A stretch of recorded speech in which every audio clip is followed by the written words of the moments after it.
What's going on, guys? My name is Wade with TechDaily, and in this video, we're going to be checking out the new Google Pixel 5. Now, I have to say right off the bat that I'm personally really excited about this phone. You guys know how much I loved the Pixel 4a from earlier this year, and while yes, this new Pixel 5 is technically Google's latest flagship phone, rather than, I think, aiming to compete at some $1,000 price point, this time around, Google just decided to take everything that was great about the popular, cheaper Pixel 4a and make a slightly bigger and better phone with this Pixel 5, all while, I think, still keeping the price just right. There's obviously some stiff competition this year in that $600 to $700 price range, which is where this phone falls. So let's go ahead and check this device out and see everything it has to offer. First things first, we'll go ahead and see what all comes inside the package. And of course, I want to give a big shout out to the folks over at Team Pixel who were kind enough to send this phone over early for me to check out. So pulling off the lid of the box, the first thing we see is the phone itself. This year, the Pixel 5 comes in just two colors, just black and the Sorta Sage, which is what I have here. And I think this is absolutely the color to go with. Digging a little deeper inside the box, you'll also find a small packet of paperwork and instructions, along with a SIM ejector tool. And underneath all of that, there are a few accessories that come with the phone. The Pixel 5 ships with the 18-watt USB-C fast charger and USB-C charging cable, both of which we've seen before. And also still included this year is that handy little USB-A to USB-C dongle, which is helpful for transferring your data from your old phone to your new Pixel device. With all that stuff out of the way, here is the new Pixel 5. And right away, there's a lot to go over with this device, but I first want to talk about the design and build. The Pixel 5 is a 6-inch device. By comparison, the Pixel 4a came in at just over 5.8 inches, so this phone is a little bigger, but still a comfortable, compact device. And in a world of 6.5-inch smartphones, I think this definitely fills the need for folks who want something they can use easily with one hand, and that can also fit more comfortably in a pocket. Up front, you'll also see that compared to the Pixel 4 from last year, this new Pixel 5 has really no bezels at all. You've got a corner camera cutout at the top, not much of a chin at all down below, and a pretty high screen-to-body ratio overall. It's certainly a fresh, modern-looking phone from the front, and around back, I think it looks pretty good too. The Pixel 5 is constructed from recycled aluminum, and the metal body and frame are actually covered in a light textured coating. This gives the phone almost a matte feel, maybe just slightly rougher, and it feels great in the hand. It's sturdy, yet still lightweight,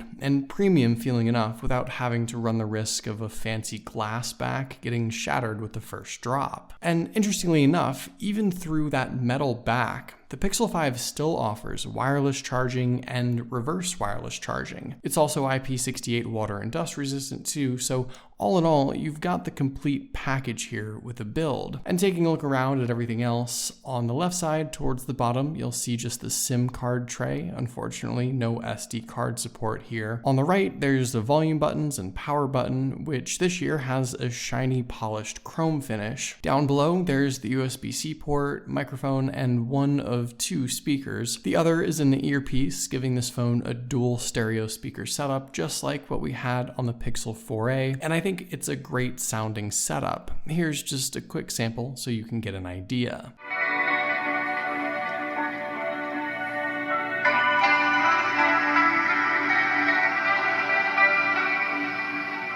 Around back, you'll see a new camera setup, which includes the familiar 12.2 megapixel main lens, but now a 16 megapixel ultra-wide shooter as well, and I'll talk about that in just a second. There's also a rear-mounted fingerprint sensor just below that, which is interesting only because last year the Pixel 4 got rid of the fingerprint sensor. With the Pixel 5, Google brought it back, and it's the same sort of setup that we saw on the Pixel 4a. It's placed just right light, it's fast, it's accurate, easy to feel for, and I'm really glad to see its return on this phone. I think it was the right move bringing it back. By the way, with the new Pixel 5, of course, Google also launched a few new cases and accessories to go with it. This case here that they sent me with the phone is from their fabric case line, which is made from recycled materials. The color is green chameleon, but there are plenty of other options to choose from. It's a pretty high quality case actually. It's thick material around back and a soft microfiber material inside to keep the phone protected. And while I'd like to show off that unique green color of the phone, and I'm also pretty confident in the materials, it's still great that Google continues to make some high quality cases to keep your phone protected if you're interested. The 6-inch display on the Pixel 5 is a 2340 by 1080 resolution OLED panel that packs in around 432 pixels per inch. It's covered in the new Gorilla Glass 6, so it should be tougher than ever. And with HDR10 Plus support, I think content is going to look really great on this phone. But the thing that has me most excited is the fact that it is a high refresh rate 90Hz display. It's enabled by default, and I think right away you can really get a sense of just how smooth and snappy this phone feels. It's even more responsive with every tap, touch, and swipe. It makes the phone feel just that much faster. And I'm personally of the opinion now that once you experience a high refresh rate screen, it's kind of hard to enjoy anything else. Besides that though, the viewing experience in general obviously looks very nice. I feel like the Pixel 5 is that right balance of size and resolution, and overall I just don't have any complaints. Inside, the Pixel 5 is powered by the Snapdragon 765G chipset, an Adreno 620 GPU, 8GB of RAM, 128GB of storage, and the largest battery ever offered on a Pixel device at 4080 milliamps. Now, since I only just got this phone, I can't comment too much on performance yet. I'm looking forward to putting the device to the test in the coming days, but I will say this. Obviously, with Pixel devices, you're getting the most highly optimized software experience, since it's coming direct from Google. This phone even ships with Android 11, and I think the software experience alone, with how well optimized the phone is, and the little Google Pixel specific tweaks and extras you do get, is one of the biggest reasons why people do gravitate towards these phones. However, if we're doing some direct comparisons, other smartphones at a similar price do have better specs, like the Snapdragon 865 found in the similarly priced S20 FE, for example. So I do want to be fair and objective and say that the Pixel 5 isn't totally spec'd out to the max, but I'm interested to see how much that really matters when I start to do some comparisons. In the end, you're still getting the highest level sort of upper mid-tier processor with 5G support, and perhaps opting for anything more might have caused Google to drive up the price on this device if they also wanted 5G, which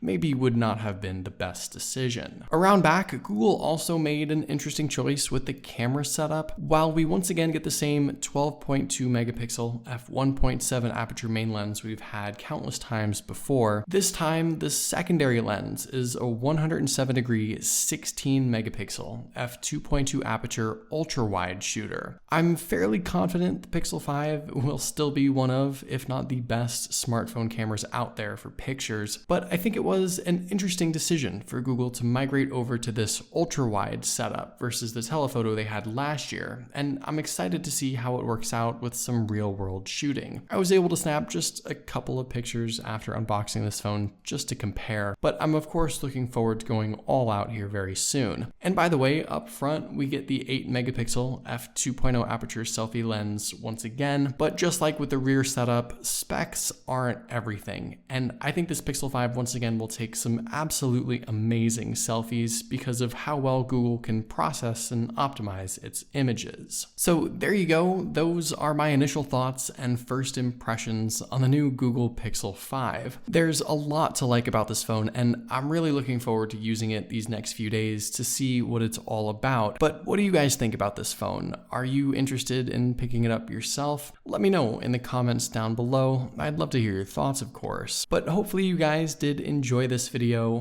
Be sure to follow TechDaily on Twitter and subscribe to the TechDaily YouTube channel if you haven't already, and I'll see you guys later.